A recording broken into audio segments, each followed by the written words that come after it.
You stink. You don't know what to do. It hurts your brain.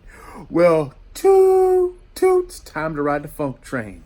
Funkmaster V is here for all you crappy Fortnite players just like me. I'm going to bring you to the promised land. Hola, childs. It's time for Funkmaster V's Getting Hip with the Atari 7800, where Funkmaster V, musician, ghost hunter, hat flipper, pro wrestler, and comedian takes you on a tour of all things cool about the Atari 7800. Are you ready to get your groove on? Because it's about to get funky up in here.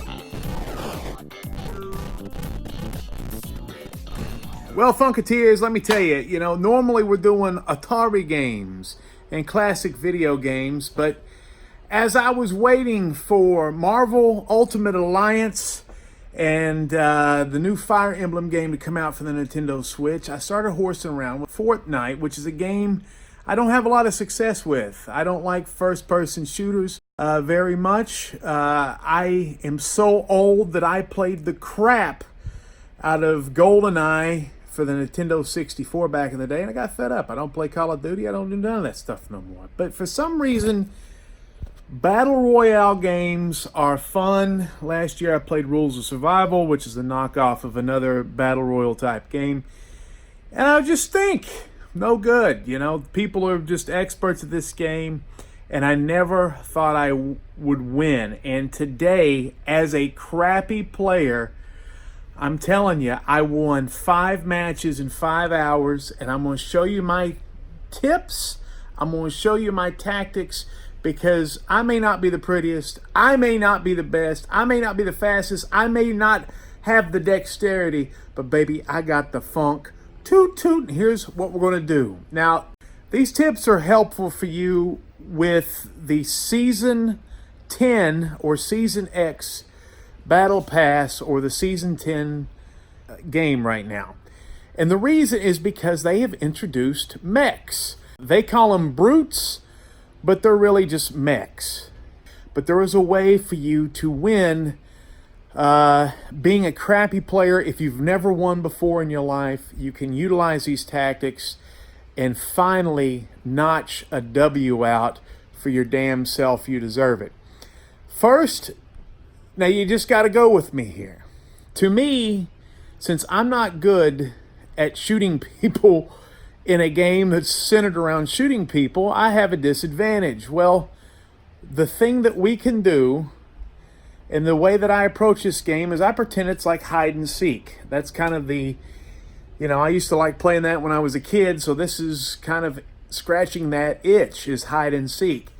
So first technique that we're going to employ is wait to the very last minute to jump out of the bus. In fact, let the bus boot you out.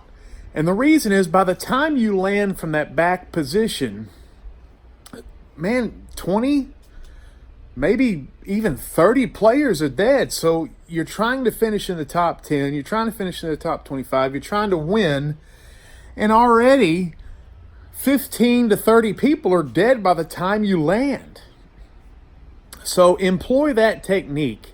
It may not be fun, but I'm challenging you. If you've never won this game before, let's quit dropping in the middle in these stupid gunfights as you're running around trying to find something to blow somebody's head off with. Let's go to the end and be sneaky.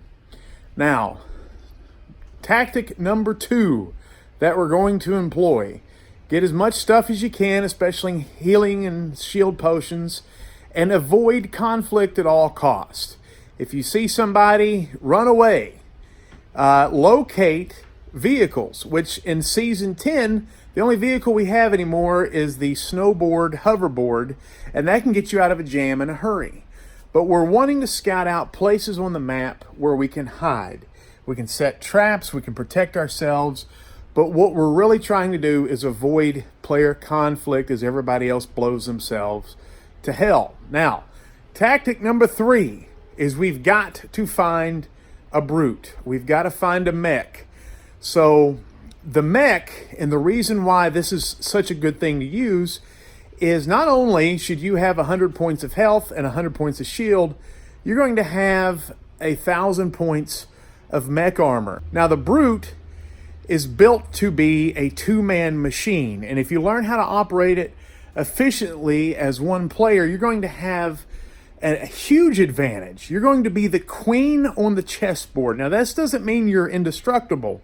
Tactic number 4, use the mech basically to stomp your way, and you will get tons of mats, they call it, the materials that you need to build your little forts and your walls and your steps and things like that.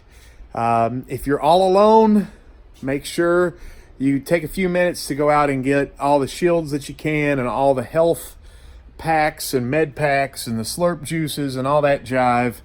Get all that when you're alone and safe. Number 5, get to higher ground. I really love the jungle part around the Aztec temple, which I can't remember what they call it right now, but it's up where the volcano is, the pressure plant or whatever. Back up in there, you can jump around on trees and have higher ground, and from certain positions you can see the entire map from those points up there. So you can basically see and blow people up if you need to from a higher position. But we're not going to really want to fight anybody until we have to. In fact, I don't play this game very often. I played it in Season 9 and got the birthday cake wrap, which is terrible. This blue and pink and yellow camouflage sticks out like a sore thumb. What I like to do is I like to get out of the mech, and it turns smaller and it turns black. And you can build a fort around it, or you can hide in the trees, but let the rest of the world blow themselves to hell. We're waiting to the end to make our move. Tactic number 6, keep an eye on the map, and when you hear something that sounds like a jet flying overhead or the end of our lives by a nuclear explosion, check the map and see where the mechs are. As the circle shrinks, as the storm shrinks around us, you should blow these things up. You can either go somewhere and shoot them with the rockets, or I'd like to land right next to them, get out, self-destruct it, and get back into mine. Also, you can trade. If you've taken some fire, you can't heal the mechs, so it's really cool. If you see a new mech, you can just blow your old one up, kiss it goodbye, and get into a new one. Now, the reason the mech, or the Brute, is so awesome is because of how nimble it is. Now, this is what you'll see if you're able to hide, and you found a couple of really cool hiding spots. You can basically wait until there's about 4 or 5 people left and still don't attack. Just be nimble as hell, because what's going to happen when the storm keeps shrinking, you're going to get down to the situation where you're going to be the most nimble character in the game because of this mech. And so when the storm is shrinking and you've got to traverse back into the storm to get to the clear circle, you're going to have an advantage over everybody. Just be careful. Don't let anybody get too close, because they can jump in the mech themselves and self-destruct it. You do not want that. We want to be nimble, and when we have a chance, blow them to hell with your missiles. But what's more important is making them chase you, and hopefully other players will start attacking them as they're trying to take you out. Stay hidden, stay high in the trees, and the last tactic is move like hell, especially at the end. 4 out of the last 5 victories that I had this morning was the storm was forcing the character to chase me. And at that point, just laying down missiles right in front of them where they're headed, I mean, they didn't have much of a chance. This isn't going to work every time. Sometimes people team up on mechs because they realize how much of an advantage they have health-wise. Just be careful. Always move. Always try to get higher ground. Blow up all the mechs you can, because you don't want competition. And it'll give you a chance, if you're a terrible player like me, to actually defeat the 99 other players in Fortnite by being nimble, by being smart, and by using the storm to your advantage, you're going to get a couple wins, baby. And I can guarantee you that because I'm Funkmaster V. Toot, toot. And that's where it's at.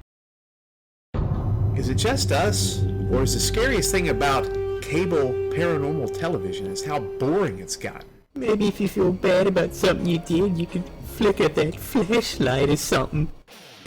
Introducing Asai Paranormal. Non-stop paranormal programming for those of us who love things that go bump in the night. Ghost investigations, psychic readings, stories about the occult, cryptids, UFOs, podcasts, monster movies, independent movies, avant-garde programming, and the list goes on and on. Starting in January 2019, and it's going to be available online on Roku and in the future Apple TV and Fire Stick too. Asai Paranormal is not just for those people that love to watch scary TV, it's also for those who love to make scary TV. Come one, come all. Asai Paranormal is going to have you so scared you'll be running down the hall. And if it rhymes, it's true. Asai Paranormal. Real scary.